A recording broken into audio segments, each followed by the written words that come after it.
kelompok 2 akan menjelaskan mengenai teknik konseling in vivo dan juga teknik flooding.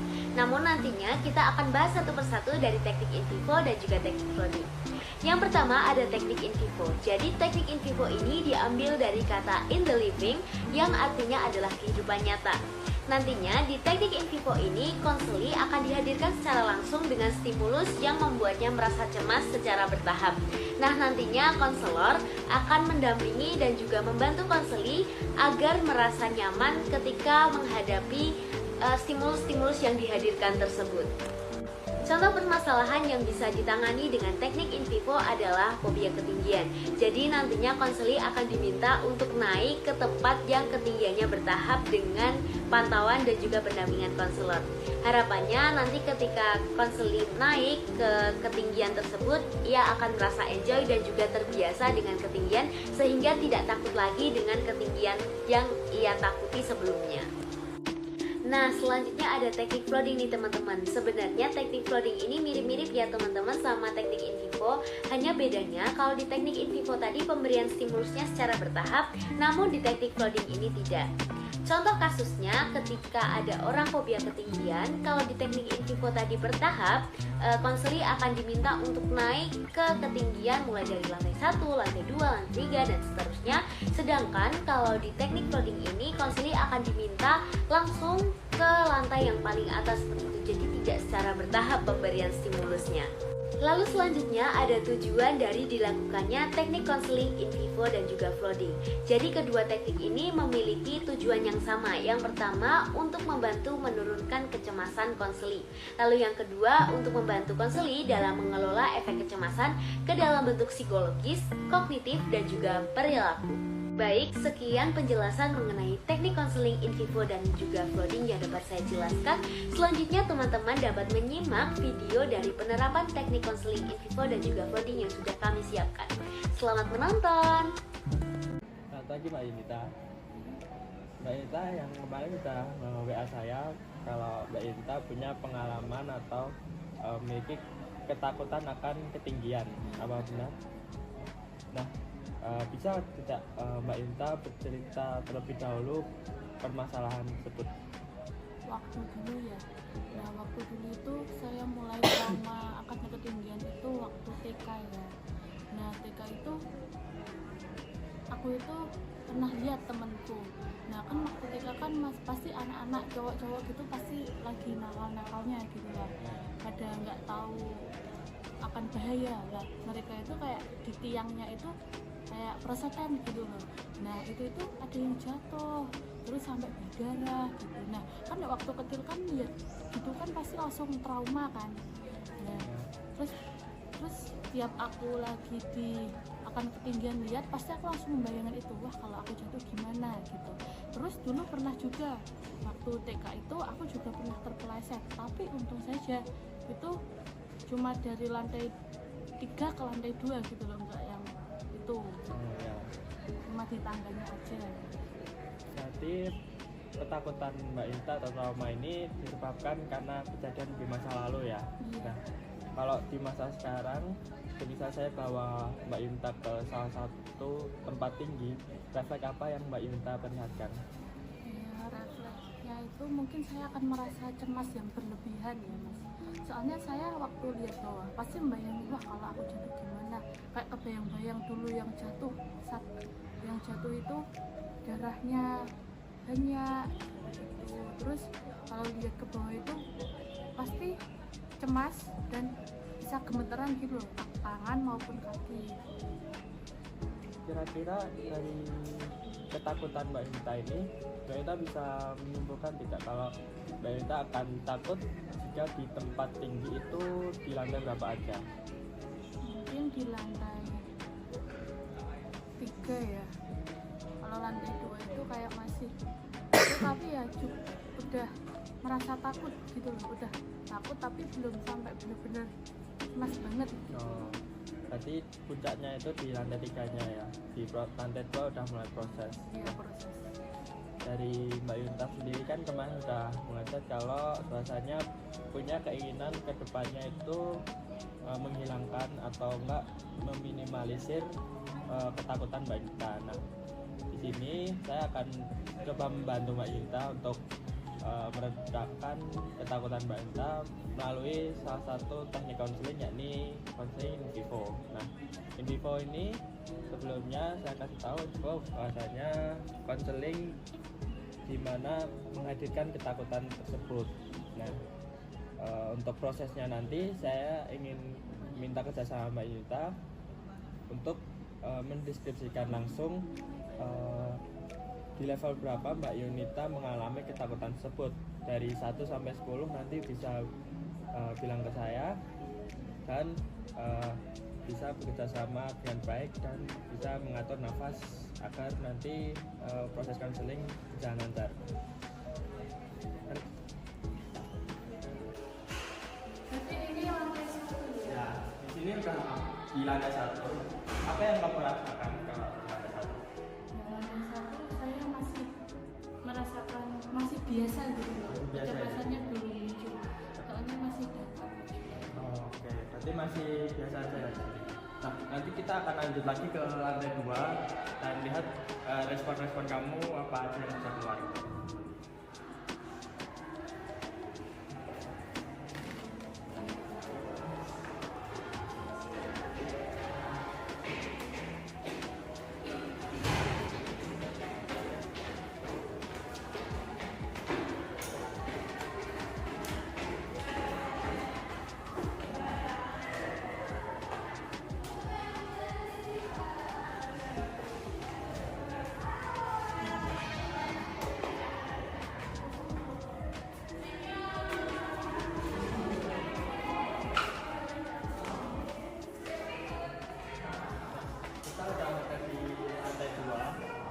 Dari proses tadi bisa dirasakan reaksi-reaksi apa aja yang bisa kamu buat? Waktu jalan itu sambil saya di sini juga kelihatan bahwa jadi saya waktu dia itu kayak naiknya itu bener pegangan gitu loh, pegangan erat, takut saya kepleset kayak dulu waktu TK. Udah muncul kecemasan. Jadi udah mulai takut akan ketinggian ya, karena refleks-refleks yang tangga tadi yang kayak menuju ke atas. Untuk kedepannya bisa nanti kalau ada apa-apa bisa langsung bilang aja. Kita akan menuju ke lantai paling atas, lantai 3. Jika ada reaksi-reaksi seperti apa bisa dimunculkan sesuka hati, biar nanti konseling kita juga lancar seperti biasanya.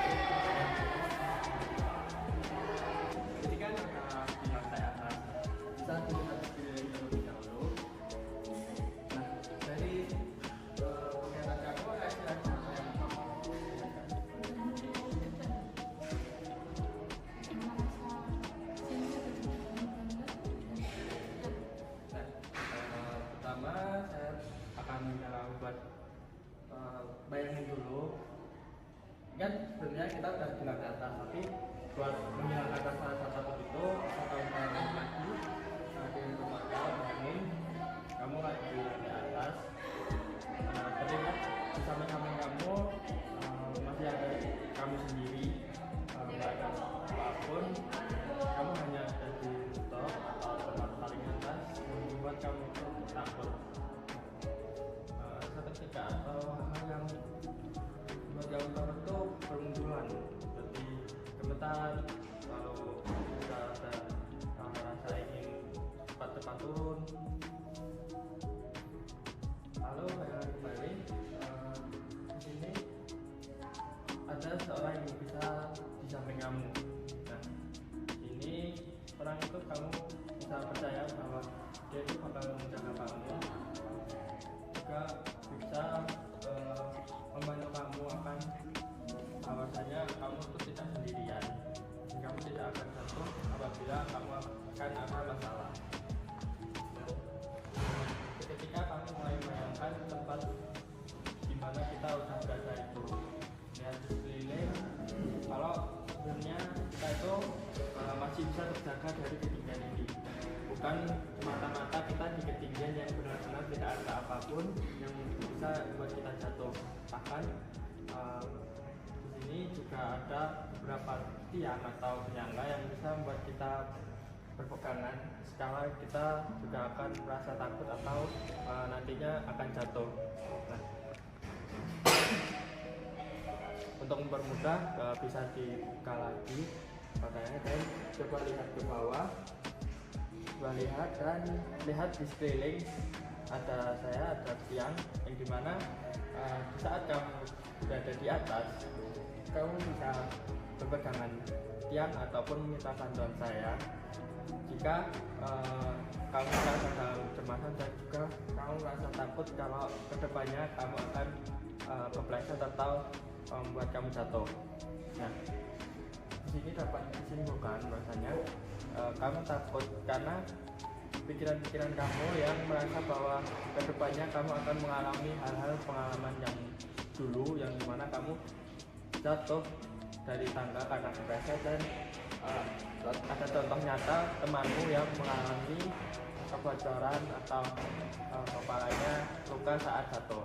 Nah, sebenarnya kalau kita berhati-hati dalam menaiki tangga dan juga pegangan dengan alat atau suatu hal, diyakini kita bisa naik tanpa jika masih merasa takut, tak perlu kita melihat ke bawah, melihat ke atas saja, dan saat sudah selesai acara atau suatu hal, kita bisa turun dengan menutup mata tapi masih merasakan tangga-tangga tersebut.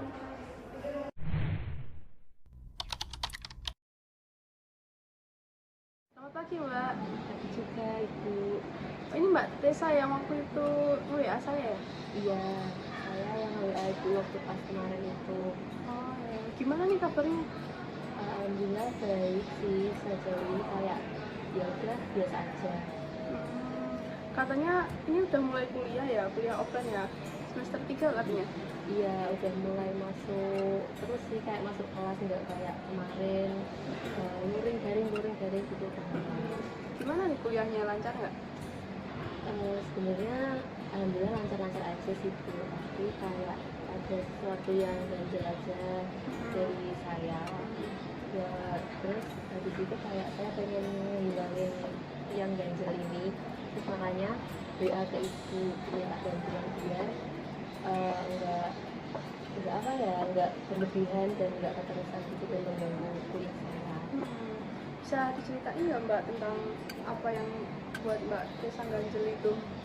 Ya, sebenarnya ini kalau diceritain rada aneh ya Bu, soalnya saya itu takut sama ketinggian, sedangkan kalau saya itu mau tes di lantai 3, terus lantai 4 juga.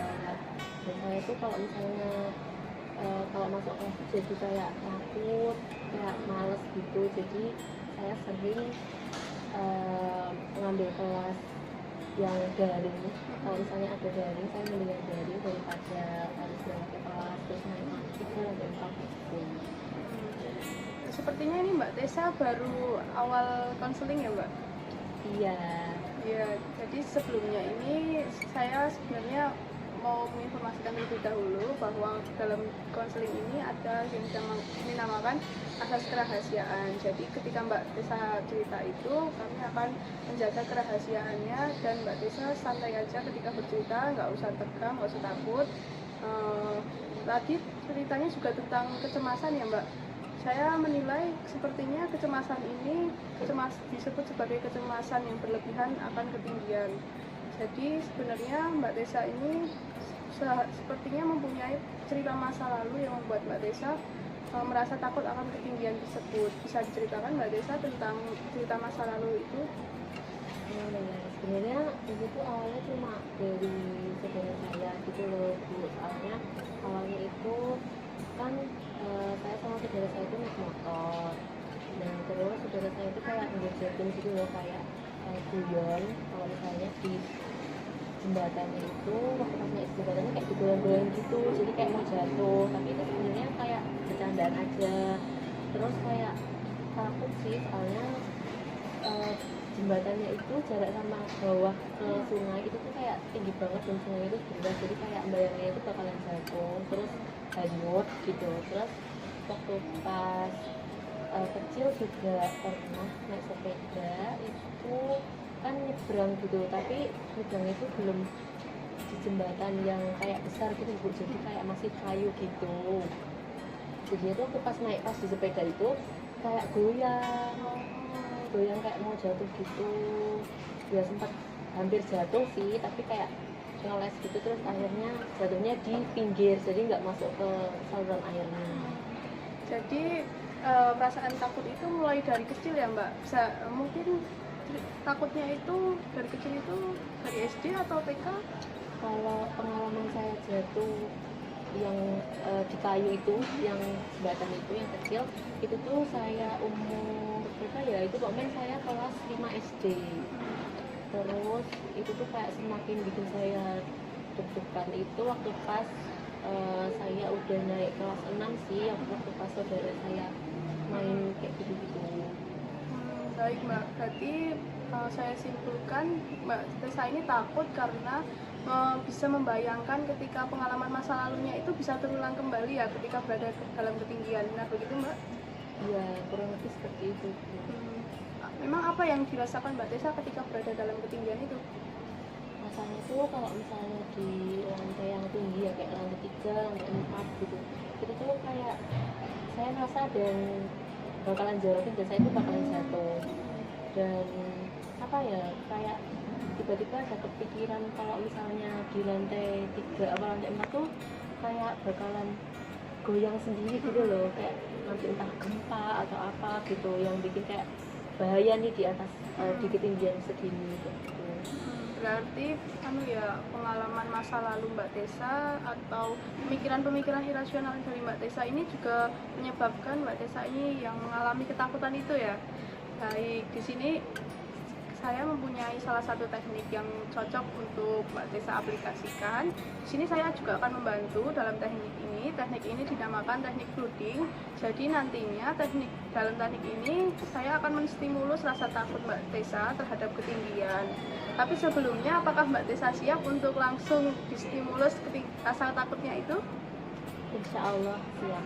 Soalnya saya juga pengen menghilangkan rasa ketakutan ini loh, soalnya kayak ganggu banget. Baik, jadi sebelum saya memulai untuk menstimulus rasa takut itu, sebelumnya Mbak Tessa bisa duduk dengan rileks dulu terlebih dahulu, bisa tarik nafas, buang nafas, harus santai terlebih dahulu, jangan tegang.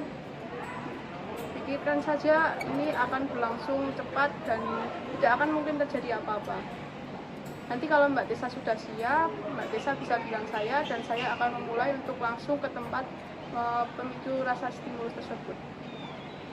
Sekarang kita sudah sampai di mana tempat rasa takut itu akan ketinggian itu akan ditampilkan ya. Sini nantinya saya akan mencoba membimbing Mbak Tessa untuk menaiki tangga satu persatu, lalu kemudian di tangga yang kedua Mbak Tessa akan mencoba untuk menaikinya sendiri sampai saya menunggu di lantai paling atas, yaitu lantai 4. Sebelumnya saya ingin bertanya, rasa takut itu dari skala takutnya Mbak Tessa itu dari angka 1 sampai 10, rasa takutnya itu seperti berapa? Kalau misalnya di kampus kayak gini, kayak ketinggian dari lantai 3 sampai lantai 4 itu berapa ya? 8 deh, 8. Soalnya kayak bayangin kayak gini aja saya tuh udah takut gitu. Mungkin kalau misalnya udah di level 10 gitu, mungkin yang kayak tadi di jembatan atau di gedung yang tinggi banget gitu. Baik, nanti berarti saya akan membimbing Mbak Tessa dulu ya di tangga pertama ini. Nanti yang tangga kedua dan ketiga sampai keempat ini Mbak Tessa akan mencoba untuk melakukannya sendiri. Saya menunggu di atas dan nanti saya akan coba untuk evaluasi keseluruhannya Mbak. Kita akan coba ya untuk kesempatan. Pelan-pelan saja. Nanti kalau sudah merasa cemas bisa bilang. Kita bisa berhenti dulu. Kita lihat ke bawah. Tidak akan terjadi apa-apa kan? Baik, kita lanjutkan ya. Selanjutnya. Baik. Ini sudah mulai sampai ke lantai yang pertama. Nanti untuk tangga selanjutnya Mbak Tessa akan mencoba untuk melakukannya sendiri.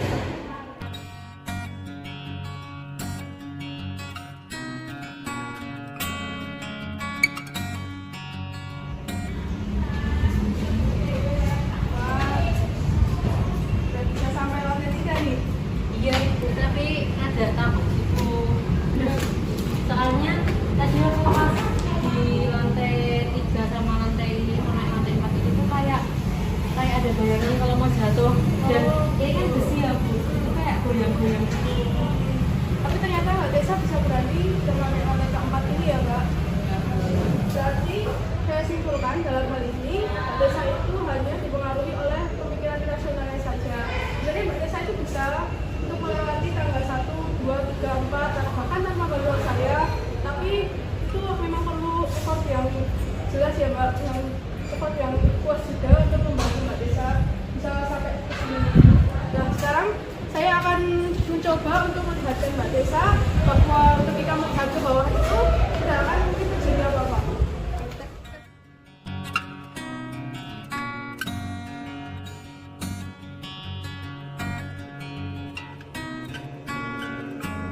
Baik, sudah dilihat ya Mbak Tessa bisa turun. Mbak Tessa sudah mulai bisa melihat ya bagian bawahnya itu seperti apa jika kita lihat dari atas. Gimana Mbak, mengerikan atau enggak? Sebenarnya takut banget sih waktu pas udah mulai lantai 3 sama lantai 4 udah di sendiri dan itu pegangannya tuh kayak goyang-goyang. Terus waktu pas lihat di bawah ternyata tinggi juga, kayak banyak motor lalu lalang gitu, terus anginnya juga sendiri. Tapi Mbak Tessa ternyata berani untuk naik ke tempat tadi itu. Apa yang dipikirkan Mbak Tessa? Sebenarnya waktu pas kalau ada ditemenin sama ibu itu tuh rasanya biasa aja, soalnya di pikiran saya tuh ada yang nemenin gitu. Kalau misalnya di sendiri tuh kayak takut, mau lihat ke bawah itu juga ada takut. Baik, sekarang Mbak Tessa coba relax terlebih dahulu ya Mbak. Relax. Mbak Tessa ternyata sampai saat ini sudah bisa untuk menaiki tangga sendiri, sudah bisa untuk tidak cemas yang berlebihan, sudah bisa untuk melihat, bahkan melihat langsung ke bawah apa yang diinginkan Mbak Tessa agar Mbak Tessa ini bisa kedepannya mau untuk melakukan ini sendiri. Mungkin kedepannya saya bakalan konseling lagi ya, soalnya masih ada takut. Terus mungkin sedikit lah bisa naik ke yang lebih tinggi gitu biar kayak membiasakan diri. Tapi rasa takut Mbak Tessa sekarang ini sudah mulai berkurang atau tetap dari skor 8 itu? Tadi kan 8 ya, mungkin karena tadi ada beberapa faktor kayak vitamin, terus habis itu dijelasin kayak gimana itu, sekarang udah mungkin 5 berkurang sedikit. Baik, terima kasih ya Mbak Tessa sudah mau konseling pada hari ini, dan semoga ketakutan atau kecemasannya ini bisa segera hilang. Saya harap Mbak Tessa itu tidak terus-menerus mengandalkan pemikiran irasionalnya, tapi selalu berpikir rasional bahwa sesuatu yang di pikiran itu belum tentu juga akan terjadi. Gitu ya, terima kasih Mbak Tessa untuk hari ini.